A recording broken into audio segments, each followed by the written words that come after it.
playing Linus, up-and-coming Michigan player in losers bracket.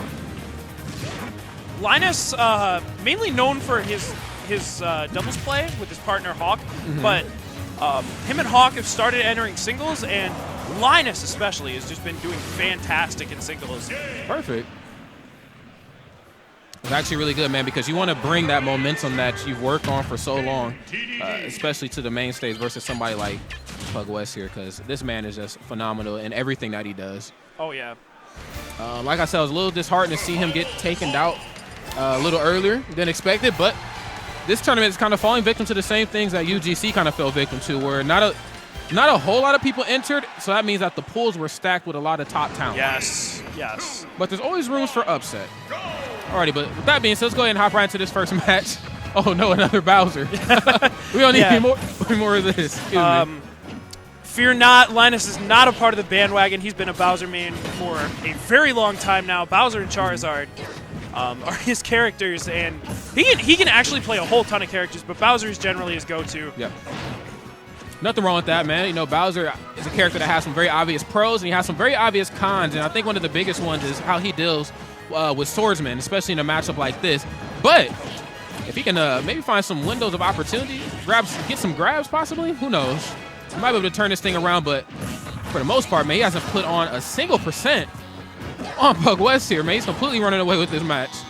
Yeah, Pugwest has just been doing a fantastic job of constantly keeping him out, really just utilizing these huge disjoints that Marth has to their fullest ability.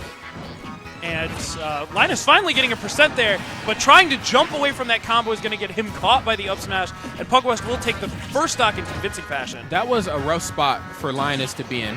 I mean, I think on paper you're like, okay, Bowser has some rage on his behalf. He can obviously throw it around and, you know, do some work. But unfortunately, man, that deficit was just a little bit too big for him, and he just fell slightly short. But I think he has the right tools to try to bring this back, as we see right here, using the flamethrower to catch him as he jumps off the ledge and gives him the coup-pas. Wow. Without rage, that starts about 80%, I believe. I'm not sure of the exact percents, but rough area to go by. Yeah. And now stocks are even, and % mostly is too, but Pugwest still just controlling the pace and holding center stage. Oh my, yeah, that he is. Oh, nice, using the back air to give himself some trajectory back towards the ledge. Constantly limiting Linus's options, getting as much damage as he can. Like that was really good to hold back from Linus, but Pugwest capitalizing on reaction, just not giving him any room. That he is not. This is so unfortunate, but sadly, with such abusable recovery, the Dragon gets slayed by Pugwest. Wow. You know, a valiant effort nonetheless, though. He stalled it out. He stalled out for just a slight second, and Pugwest got the solid read on that, so that was even better situational awareness from Pugwest. Yes. He did everything right that last stock. In a game like Smash 4, how can you solo main Bowser? I just don't understand how these guys do it. I just always feel like you need a pocket of some sort. Well, he actually mains Bowser and Charizard. Same character. No, I'm joking. No, they're a little different. So they're a little different. We're actually going to be switching over to Charizard now. And again, not part of the bandwagon. I know people are excited about Charizard too with anti and whatnot, but Linus has played both these characters for a very long time. Yeah, not only just anti too, but Chuck Nasty did pretty solid at UGC from Oklahoma, and he's doing pretty solid at their little thing going on right now as well. But let's go ahead and hop right into this match. We're here on Town and City, and wow, a complete turnaround start from what we've seen in the previous match. That was a really smart answer to flamethrower. Counter? Yes. Yeah, counter's a very solid option towards flamethrower there. Alrighty, just a standard 1-2-3 jab, and it's so good there in the forward smash. Wow, this could be the switch that we needed here. Yeah, and I feel like Charizard's going to be a bit harder to edge guard because of the armor on his up B and just his ability to mix up his recovery a little bit more with his multiple jumps. So that, and he also has Flare Blitz too in his arsenal, and I know that you want to be pretty on the mark when you want to counter that move. That does a lot of percentage. Very true. And Linus taking the first stock really early.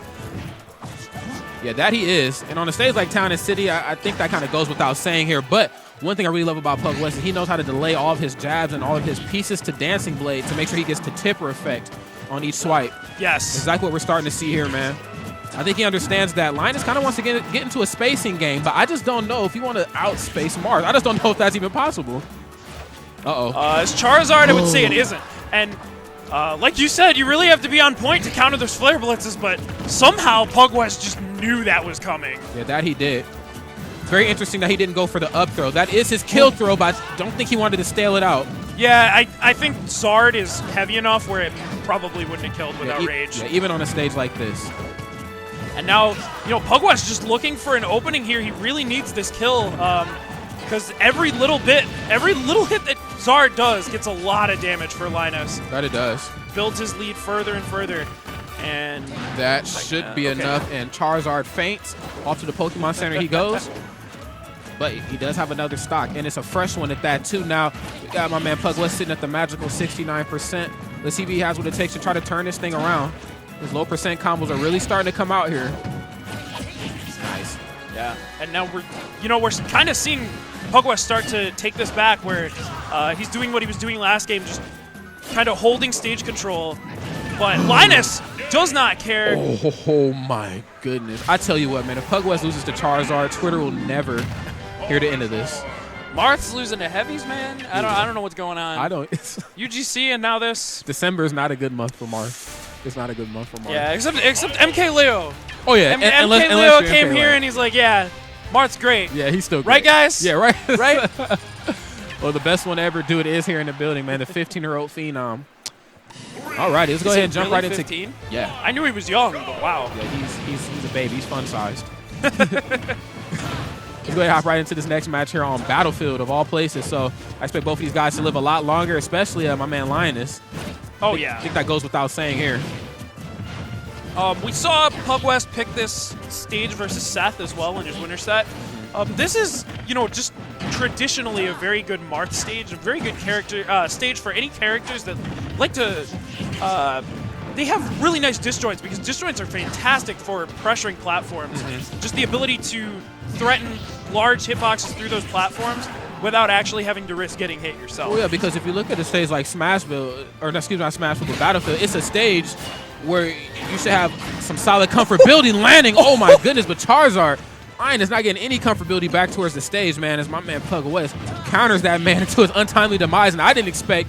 Well, I guess Flare Blitz has a pretty large hitbox on it. Yeah, he was pretty far away from him. I think what happened there was oh no! Linus SD's near 0%, and unfortunately that is going to be it. You hate to see that kind of thing because Linus was so dominant that game too. He really showed up game 2, and then he just gave it away there. But it happens, Yeah.